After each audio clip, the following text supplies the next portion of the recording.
Hey, everybody. Welcome to this episode of Outcome Marketing Live, where we talk about all things marketing and especially how methodology can endure and outcomes can compound.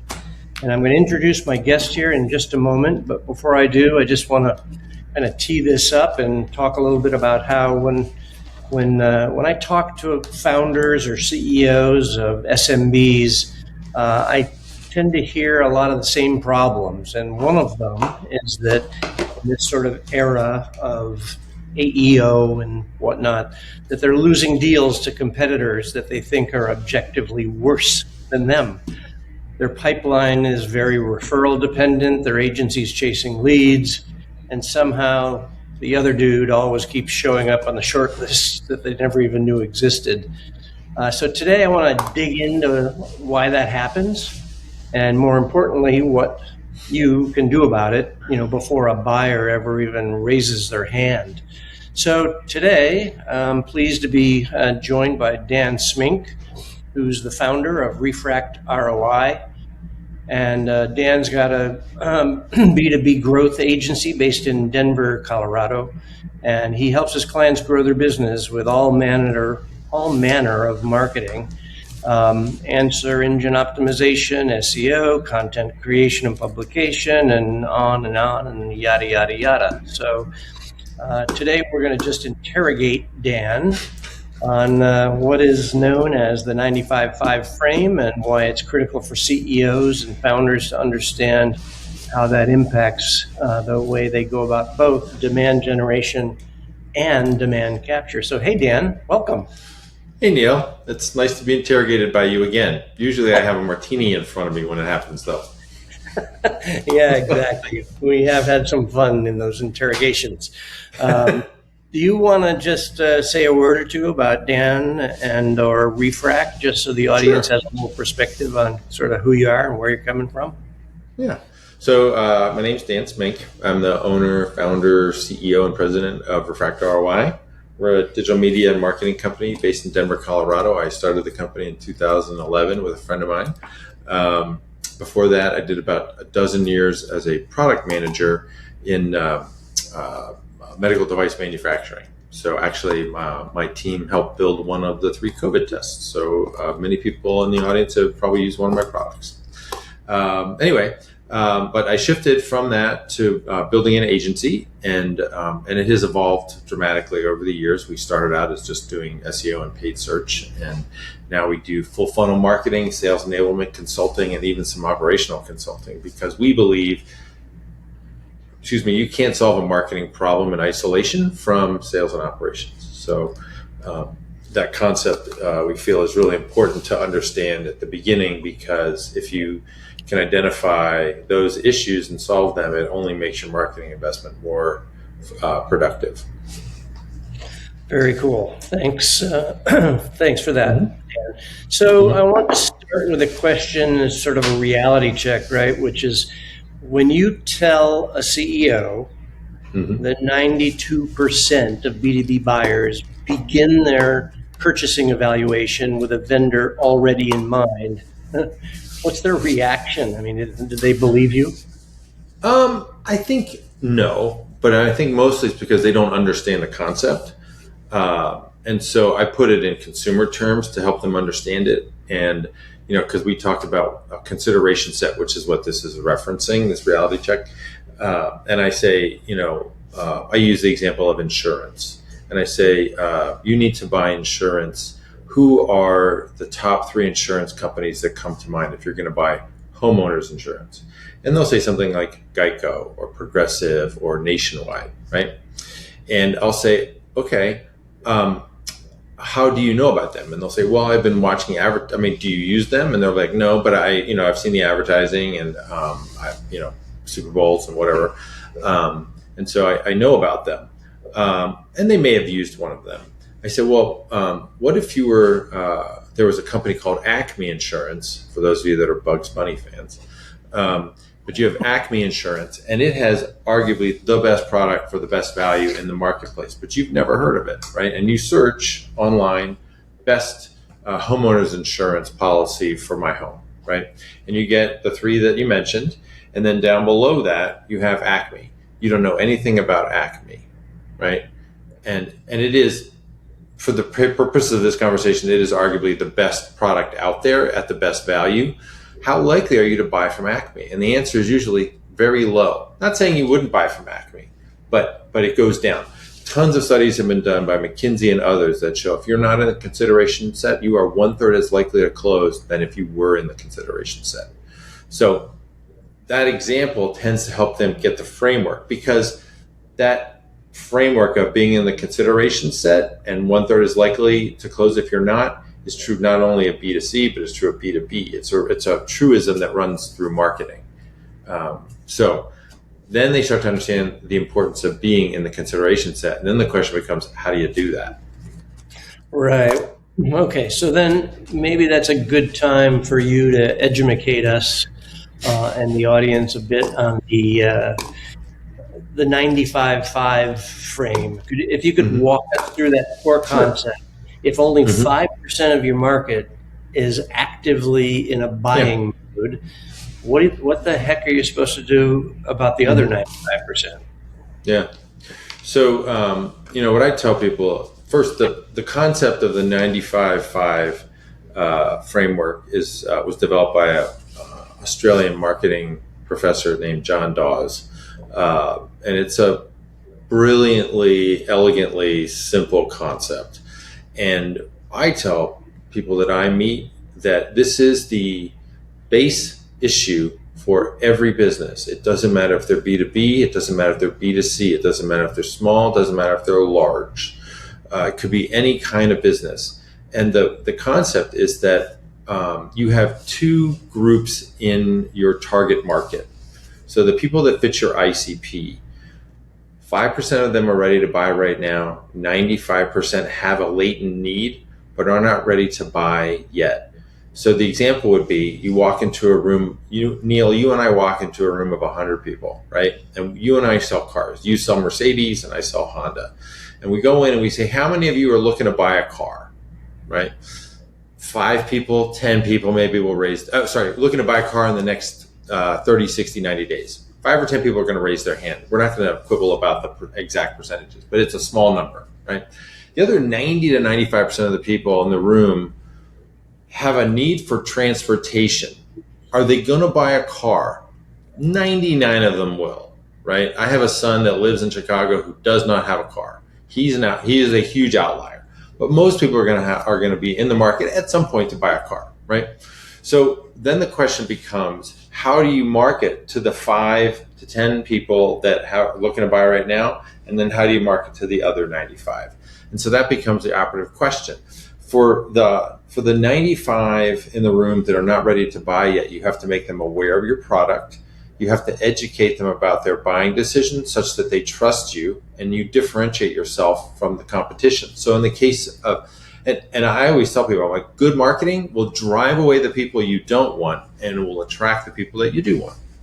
So you sell Mercedes, right? You're going to talk about in your marketing power and performance and luxury, right? I'm Honda. I'm going to talk about value and efficiency and affordability, right? My positioning is going to drive the Mercedes buyer away. Your positioning is going to drive the Honda buyer away, right? And attract the ones that we do want to us. That's true of every market. Good marketing should actually alienate 1/3 of your market. So you're making them aware of you, and you do that through various types of media. The media that we use today is so much more efficient than when I first started working in marketing almost 30 years ago. Back then, I'd spend $50,000 a month in print advertising, and I knew that only 10% of the readers were my customer, which meant 90% of the dollars were wasted, okay, when it went out the door. And that 10% might read my ad once. They certainly weren't going to go back and read it again. Today, that same $50,000 is going to appear 10 to 40 times in a month in front of my people that fit my ICP. It's not going to be wasted on people that don't fit my ICP, and they're going to get 1 to 4 dozen times they're going to see my ad, and it's going to be in a banner ad, it's going to be on a pre-roll video, it's going to be in a text, it could be in a phone call. There's a variety of ways we can do it. But that's how you build awareness, because you have to have a certain amount of reach and you have to have a certain number of impressions to get people to know and remember you. The other advantage of this is they can actually interact with modern technology. They can click through the ad or the video and go to the website and start to engage in a conversation. Once you get them doing that, then your job is to educate them. And that's why so much of marketing today, particularly in an AI-driven world, is about producing content that educates the customer about their buying decision. So you have that 95% of people that have a latent need but aren't ready to buy yet. You have to make them aware, and then you got to educate them, and you have to continue that conversation. I believe if you're a marketer today, you have to think like you're a teacher. Your job is to educate the market about their buying decision. Right. Okay. Perfect. So let's just talk a little bit about this 41% number.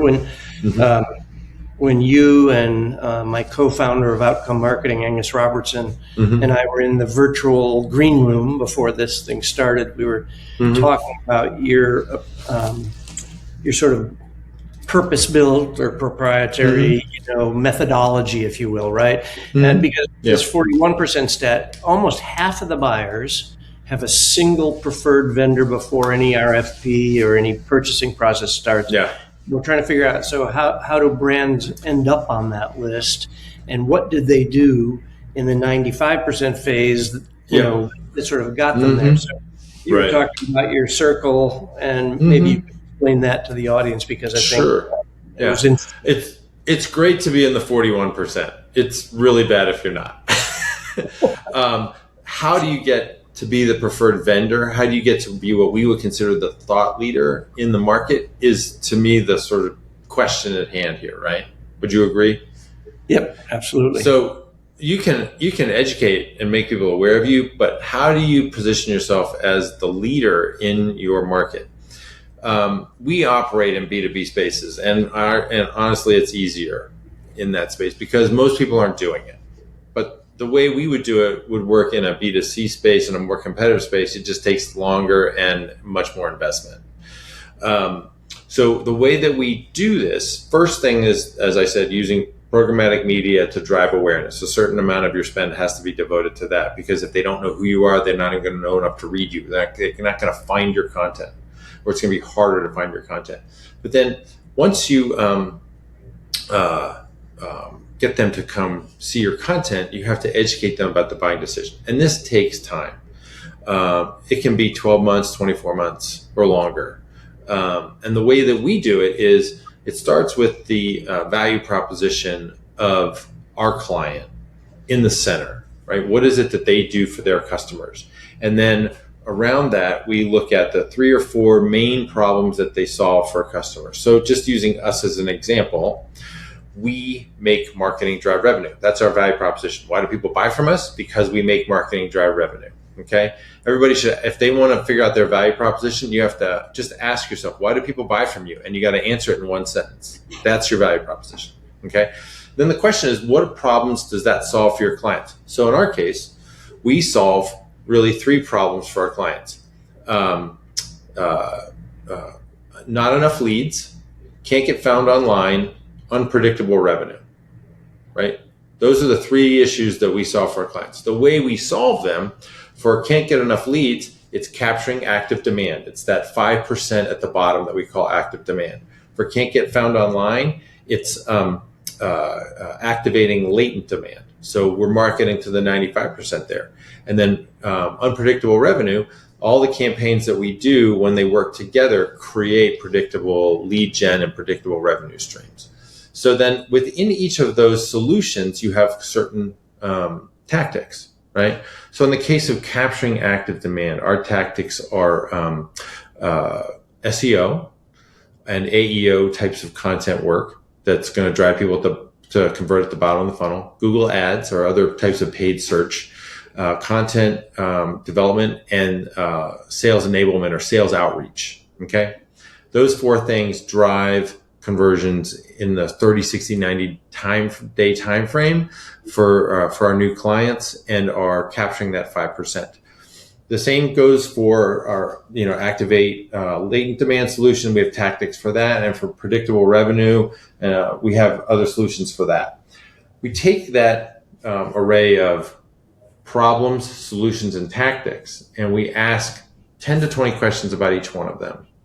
And we then interview our customers on video to answer the question. We take the video and we process it with our videography group and produce professional videos and professional reels that we push out on social media and YouTube. We take the transcript of the video and we turn that into blog posts and LinkedIn posts and other types of social media that we then push out through their website, through their newsletter, through their LinkedIn page, through the leaders. You have the leaders of the organization, because people follow people, they don't follow companies so much. Have the leaders push that content out, and then also push it out through their social media channels. So one piece of content or one interaction produces 1 to 2 dozen pieces of content. We do that 2 to 3 times a week, okay? And in 50 weeks, you produce roughly 100 to 150 pieces of content. At the end of the first year, we take that content and we do it in a way where we're covering the entire triad, like all 3 layers, all the different segments of it. So we take that content and we actually write a book. Arguably, we call it the way. So like you could think of like sports teams, like the Patriots under Bill Belichick had a way. I'm dating myself, but the Orioles, when Cal Ripken was there, had a way. The San Antonio Spurs have the San Antonio Spur way. You could argue the Rams probably have their way. Anyway, sports teams are a good analogy for this, but companies do it too, right? McKinsey has a way, Procter & Gamble has a way. Everybody has a way, right? We unearth that way for our clients, and we, by this production of this content, and we produce a book from it. And that book is then shared at events with sales teams, handed out. We have a way to make them, for at least for a day, that they become a bestseller on the Amazon business list, so they can claim, being bestsellers. There's a variety of things we do. We then take that content, we start to push it out. We build podcasts for the client. We run webinars for the client. We get the client on other podcasts, and we get them to speak at events. And you want this because you need third-party sources that reference back to you for large language models to use the content in there when it synthesizes answers, right? You can't just get links and have AI suddenly put it into an AI response. So all of that, all the content that we've built and the book that's written starts us down the road of positioning our client as the thought leader in their industry. And that's what's necessary to become the one that is the 41%.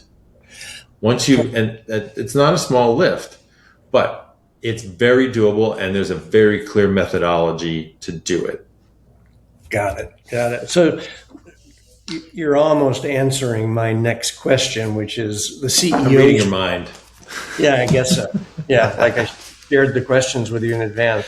No, seriously, the CEO's role versus the marketing team's role. Mm-hmm. How much of this is a CEO problem? Because a lot of the CEOs that I've talked to, when I start an engagement with them, they say, well, that's what I hired a marketing team for. Like, why do I have to be in the loop, right? And I think you're kind of circling around this, right? Yeah. That depends on the company. And I do think it depends on like what they're looking to do. If they have like an exit strategy, you don't want the personality of the company to be tied to one individual. That being said, the leader of the company is one of the people that needs to have a public face to them, along with other people. Like in our company, I am the public face for how we talk about strategy and stuff like that. My head of operations is the public face for the company about how we do what we do. Does that make sense? Yep.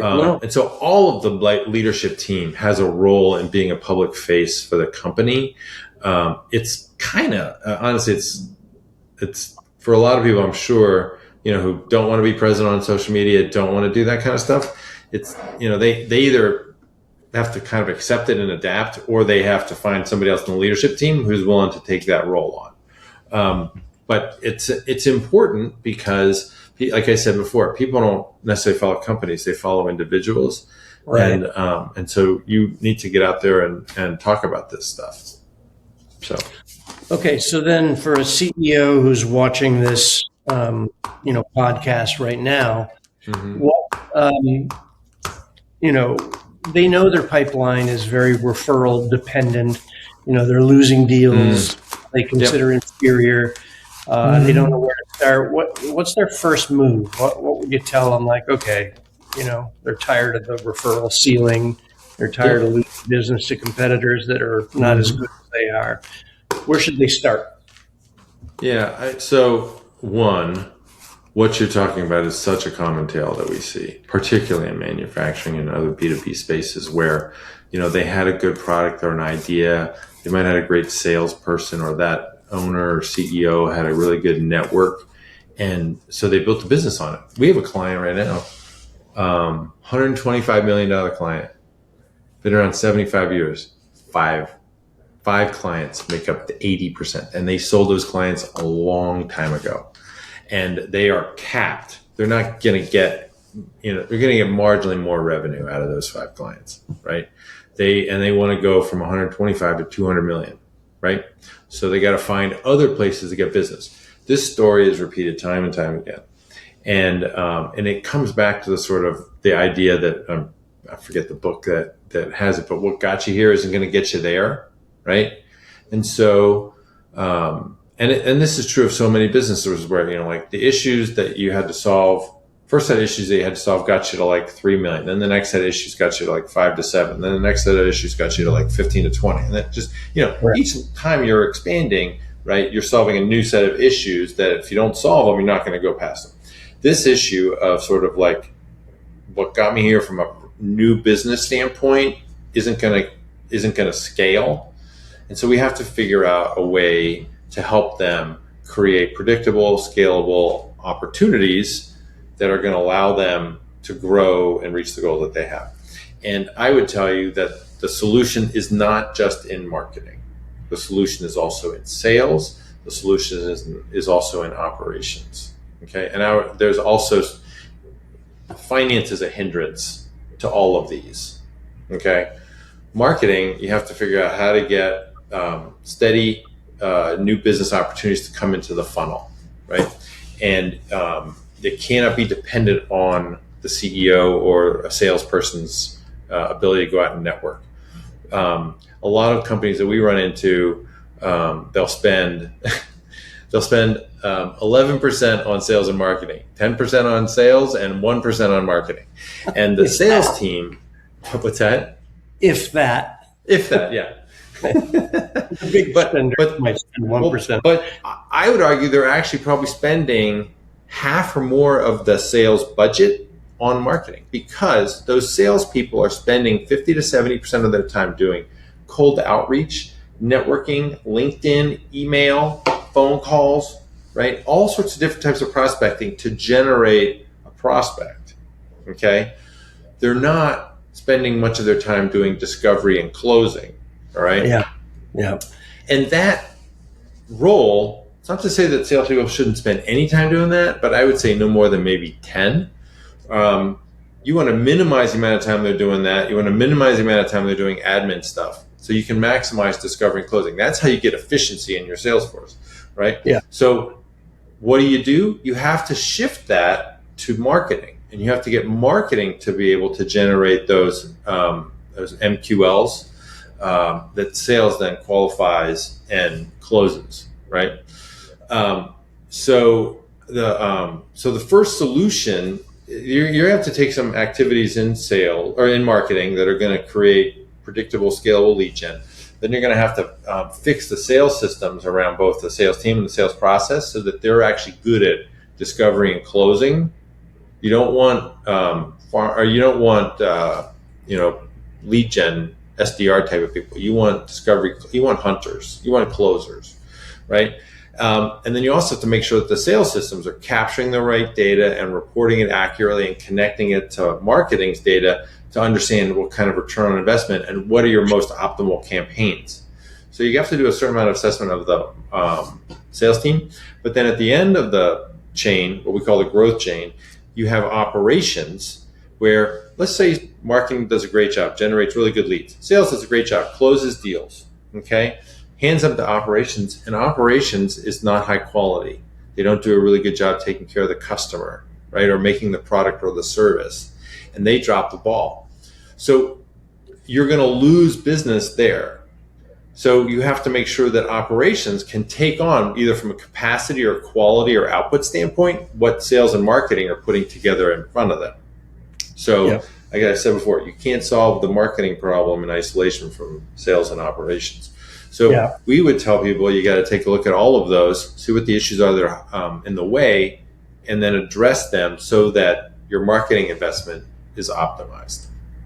Yeah, what I hear you guys, when I hang out with you and your team, that I call the Refract growth guys, it's all about this stack where you have your operations and your sales and your marketing, and where the linkage is breaking across of them, with finance going all the way across the bottom. And if you don't fix the whole stack, it's tough to grow. So this is awesome. Hey, Dan, I want to bring this to a close, but I want to thank you very much for talking with us today. How should people get a hold of you if they want to have a deeper discussion about what they can do with this 95.5 topic?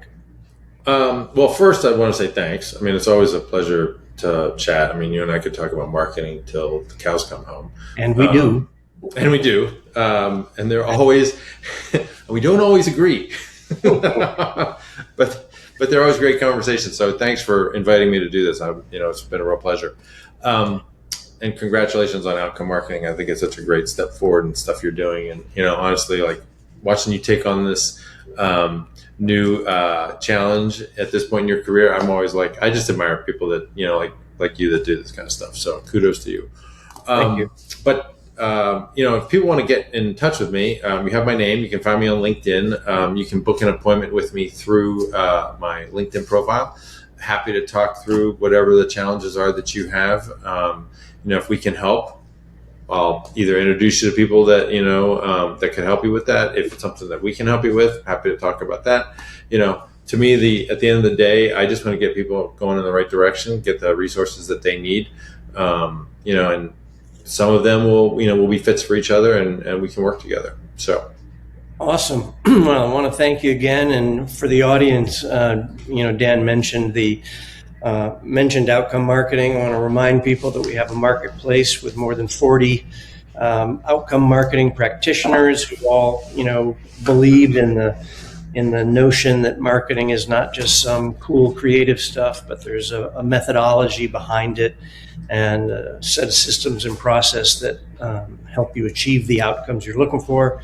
So Dan and his team are part of the Outcome Marketing Marketplace Network, and we have the methodology that's represented in the book, and we have some AI tools that help you get those outcomes faster. So thanks very much for your time and attention today, and if you can chase us down at outcome.marketing or refractroi.com, we'd love to have a deeper conversation with you. So thanks a lot. Bye for now.